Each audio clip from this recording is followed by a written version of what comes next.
Nem toda água mata a sede. Tem água que chama pelo nome, até você responder. Numa cidadezinha de Minas, o povo evitava passar perto do cemitério depois que a noite caía. Não era por causa dos túmulos, nem do escuro. Era por causa do velho chafariz no meio do Campo Santo. Quem cuidava dali era Dirce, uma zeladora quieta, dessas que conhecem o peso de cada sepultura sem nunca precisar ler nome nenhum. E diziam os antigos que aquela fonte tinha sido erguida sobre o lugar onde uma mulher morreu afogada, injustiçada, esquecida, e o nome dela também era Dirce.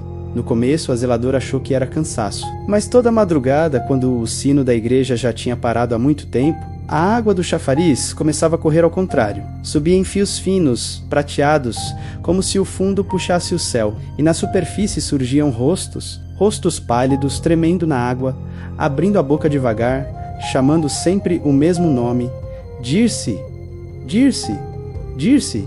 Ela tentou ignorar, rezou, fechou as janelas, evitou olhar. Só que os mortos não gostaram de ser esquecidos outra vez. Depois disso, começaram a aparecer pegadas molhadas saindo do cemitério, pegadas de barro e água lodosa, atravessando o caminho inteiro até a porta da casa dela. E, em algumas noites, vultos encharcados ficavam parados no quintal, quietos, como quem esperava a permissão para entrar.